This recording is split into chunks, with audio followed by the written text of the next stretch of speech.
বর্ষার সময়ে কোনো রকম জৈব সার আমাদের দেয়া নিষেধ, কারণ ফাঙ্গাস লেগে যায়, গাছ মরে যায়। তাই তো আজকে আমি এমন একটি লিকুইড সার তৈরি করেছি যেটি কীটনাশকের কাজ করবে, এর পাশাপাশি গাছের বৃদ্ধিও ঘটাবে। এটি কীটনাশক সারের দুটোই কাজ করবে।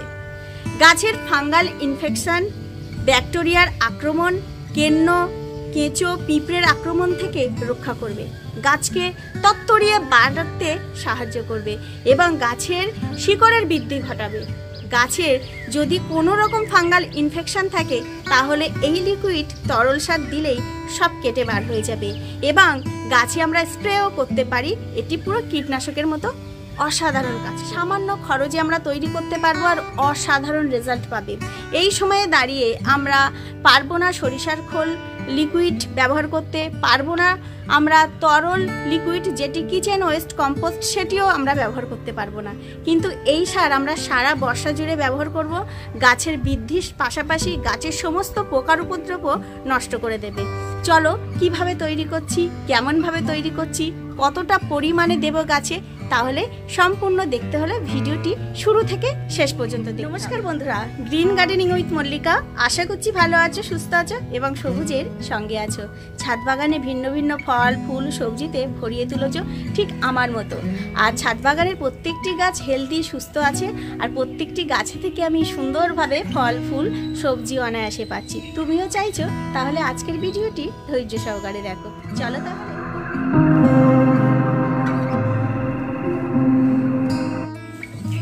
চা পাতার সঙ্গে মিশিয়ে দেবো মাত্র কয়েকটি উপাদান, ব্যাস ছাদ বাগানের প্রত্যেকটি গাছ সুন্দর সতেজ হবে।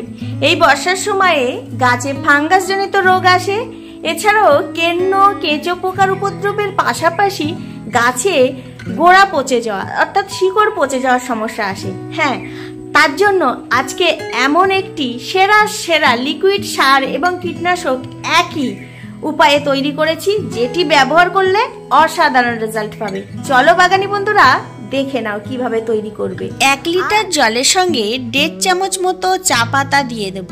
চা পাতাটাকে খুব ভালো করে ফোটাতে হবে। এর সঙ্গে আরও একটি প্রধান উপকরণ হলো নিম পাতা। নিম পাতা আমরা সবাই জানি প্রচুর গুণ আছে। যে কোনো জৈব কীটনাশক তৈরি করতে আমাদের কিন্তু নিম পাতার প্রয়োজন। নিম পাতাতে মাটির ক্ষারত্ব কমায়, কারণ এটি পচনশীল জৈব অ্যাসিড তৈরি করে। সম্পূর্ণ প্রাকৃতিক হওয়ায় এটি মাটির জীবাণুর সাথে লড়াই করে এবং সামঞ্জস্যপূর্ণ রাইবোস্ফিয়ার মাইক্রোফ্লোরাকে উন্নত করে এবং মাটির উর্বরতা শক্তি সম্পূর্ণ নিশ্চিত করে দেয়। তাই অবশ্যই আমরা মাটিতে এই নিম পাতার লিকুইড অথবা নিম পাউডার অথবা নিম পাতা পচিয়ে সেটি অনায়াসে আমরা ব্যবহার করতে পারি। আর যে কোনো পাতাতে আমরা জানি নাইট্রোজেনের পরিমাণ বেশি থাকে। পচা নিম পাতাও টবের মাটিতে ব্যবহার করতে পারি। নিম পাতা ও চায়ের লিকার অন্তত পক্ষে 20 মিনিট ধরে ফোটাতে হবে। লো ফ্লেমে দেবে, দিয়ে ফুটবে তত বেশি কিন্তু রেজাল্ট ভালো আসবে। এর পাশাপাশি আমি নিয়ে নিচ্ছি কাঁচা হলুদ। কাঁচা হলুদেরও গুণের শেষ নেই। হলুদ সাধারণত ফাঙ্গাল ইনফেকশন হবে না, গাছের ব্যাকটেরিয়ার আক্রমণ থেকেও গাছকে রক্ষা করবে, মাটির পিউরিটি বজায় থাকবে এবং মাটির পিএইচ লেভেলও ঠিক রাখতে সক্ষম হবে। স্থায়ীভাবে রোগ প্রতিরোধ ক্ষমতা বৃদ্ধি পাবে, গাছ চিরতরে রোগমুক্ত থাকবে। গাছ সুস্থ থাকলে সহজেই ফল ফুল আসবে। তার জন্য অবশ্যই আমাদের হলুদ গুঁড়ো বা হলুদ এইভাবে আমরা কাঁচা হলুদ ফেটে বা গুঁড়ো করে সেটিও নিতে পারি, খুব ভালো রেজাল্ট পাওয়া যাবে। এখানে লক্ষ্য করো নিম পাতা আর চা পাতা খুব ভালোভাবে ফুটছে। আমি বলেছি অন্তত পক্ষে 20 মিনিট তোমরা ফোটাবে, তাহলে কিন্তু ভালো রেজাল্ট আসবে। 20 মিনিট পরেই গ্যাস অফ করে দেব এবং জলটাকে ঠান্ডা হতে সময় দেব। আমি গ্যাস অফ করে দিয়েছি এবং এখানে যে হলুদটা থিতো করেছিলাম সেটি আমি দিয়ে দিচ্ছি। এবার আমি এইভাবে ঢেকে রাখবো অন্তত 1 ঘন্টা। আমাদের প্রত্যেকের বাগানে থাকে এই অ্যালোভেরা। অ্যালোভেরায় যে কোনো গাছের শিকড়ের বৃদ্ধি ঘটাতে বিশেষ ভূমিকা পালন করে। এবার অনেকের প্রশ্ন থাকবে, শিকড়ের বৃদ্ধি কি করে ঘটবে? আমরা যে কোনো গাছের ডাল থেকে চারা করতে গেলে আগেই কিন্তু অ্যালোভেরা জেল লাগে, কারণ অ্যালোভেরা এই জেলটি রুট হরমোন, প্রাকৃতিক রুট হরমোনের কাজ করে। আর এই যে লিকুইডটি আমি তৈরি করেছি এর মধ্যে আরও হাফ লিটার মতো জল দিয়ে দিয়েছি, কারণ সম্পূর্ণ ঠান্ডা হবে তারপরে কিন্তু এই অ্যালোভেরার টুকরোগুলো দিতে হবে। গরম অবস্থাতে অ্যালোভেরা না দেওয়াটাই ভালো। অ্যালোভেরার টুকরোটাকে খুব ভালোভাবে টুকরো টুকরো করে নিয়ে এই জলের মধ্যে দেব।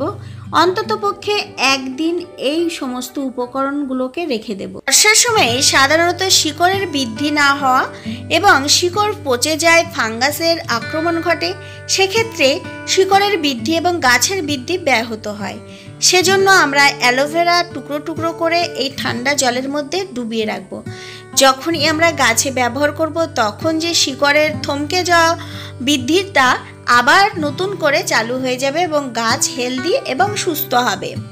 আর এর মধ্যে চায়ের যে লিকার বা চায়ের পাতা আছে, সেই চা পাতাটা কিন্তু প্রচুর পরিমাণে নাইট্রোজেন থাকে, আর সেই নাইট্রোজেন গাছের বৃদ্ধিও ঘটাবে।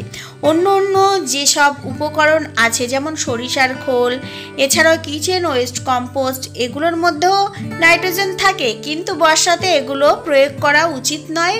ফাঙ্গাল ইনফেকশন, ব্যাকটেরিয়ার আক্রমণ, এই সমস্যাগুলো আসবে। সেক্ষেত্রে চায়ের পাতা দিলে কোনো রকম ফাঙ্গাস ইনফেকশন বা কোনো রকম সমস্যা আসবে না। তো এই উপকরণগুলো আমরা অনায়াসে জোগাড় করে অবশ্যই ব্যবহার করতে পারি।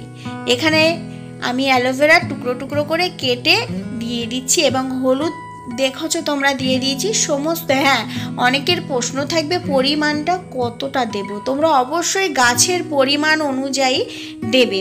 5 লিটার জলের মধ্যে 1 লিটার এই তরল লিকুইড সার অনায়াসে ব্যবহার করতে পারবে। আর যদি মনে করো যে আমার গাছের সংখ্যা বেশি, তাহলে অবশ্যই 10 লিটার জলের সঙ্গে 2 লিটার লিকুইড সার দেবে। আমি আজকে পুরো একদিন পর শেয়ার করছি। গতদিন বিকালবেলা আমি তৈরি করেছি, তারপরের দিন সকালবেলা আমি গাছে প্রয়োগ করব। এছাড়াও তোমরা একদিন কি 2 দিন রাখতে পারো, কোনো সমস্যা আসবে না। তো আমি এখানে 1 লিটার এই লিকুইড সার ছেঁকে নিচ্ছি। ছাঁকার পরে যে এই কঠিন নির্যাসগুলো, এগুলোকে কিন্তু ফেলবো না, এগুলো জলের মধ্যেও ডুবিয়ে রাখতে পারো, এছাড়াও গাছের গোড়াতেও দিতে পারো। এগুলো কিন্তু ভীষণ ভালো রেজাল্ট তোমরা পাবে। বাগানি বন্ধুরা, বর্ষার জলে কিন্তু প্রচুর পরিমাণে নাইট্রোজেন থাকে। তাও সত্ত্বেও আমাদের যেহেতু বর্ষাটা 2 থেকে 2.5 মাস ধরে হয়, সেজন্য আমাদের কিন্তু মাঝে মধ্যে খাবার প্রয়োগ করা আবশ্যক। প্রত্যেকটি টবের গাছ কিন্তু অল্প মাটির মধ্যে সীমাবদ্ধ, সেক্ষেত্রে আমাদের খাবার অবশ্যই প্রয়োগ করতে হবে। তো এই আদর্শ খাবারটি আমরা বর্ষার শুরু থেকেই প্রয়োগ করতে পারি। ফল ফুল গাছে আশ্চর্যজনক রেজাল্ট পেতে আমরা কিন্তু এই জৈব সারটি অনায়াসে ব্যবহার করতে পারি। যাই হোক, আমার এখানে বেগুন গাছে দেখো, প্রত্যেকটি বেগুন গাছে কিন্তু প্রচুর বেগুন ধরেছে। এখানে কাঁটা বেগুন গাছেও দেখো প্রচুর বেগুন ধরেছে। এই একই সার প্রয়োগ করো, সারা বর্ষা জুড়ে অসাধারণ রেজাল্ট পাবে। এখানে দেখো এই যে জলটি, এটি কিন্তু নাইট্রোজেন যুক্ত জল। হ্যাঁ, এবার বলবে কেন? এটি হলো বৃষ্টির জল। বৃষ্টির জলে প্রচুর পরিমাণে নাইট্রোজেন ছাড়াও অন্য অন্য গাছের পুষ্টিমূল্য থাকে। আমি এখানে প্রায় 6 থেকে 7 লিটার মতো জল নিয়েছি। তোমরা অবশ্যই গাছের পরিমাণ অনুযায়ী নেবে। আর এখন যেহেতু বৃষ্টি হচ্ছে মাঝে মধ্যে, টবের মাটি প্রায় ভিজেই থাকে। আর কোন সময়ে প্রয়োগ করবে? যেদিন বৃষ্টি হবে না সেদিন কিন্তু এই সারটি প্রয়োগ করো, নইলে সমস্ত সারের গুণাগুণ সব নষ্ট হয়ে যাবে, অর্থাৎ ধুয়ে চলে যাবে। তো আজকে যেহেতু বৃষ্টি হচ্ছে না, আমি কালকে তৈরি করেছি বিকালে, কালকে থেকে বৃষ্টি হচ্ছে না বলে। আর এই দেখো, এই 7 লিটার জলের মধ্যে আমি দিয়ে দেব।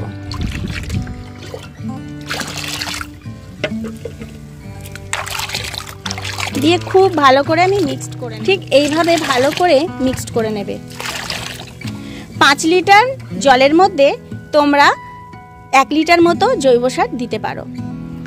এটি টবের মাটিতে দিলে সমস্ত ফাঙ্গাস এবং রোগ পোকার উপদ্রব থেকেও গাছকে মুক্ত করবে। এর পাশাপাশি গাছকে কিন্তু বাড়তে সাহায্য করবে। কতটা পরিমাণে দেবে খুব অল্প পরিমাণে দেবে। কোন কোন গাছে দেবে? সমস্ত গাছেই কিন্তু ফুল সব গাছই দিতে পারবে। প্রত্যেকটি গাছে মোটামুটি 100 গ্রাম করে দিলেই হবে, ব্যাস, আর কিছুই নয়।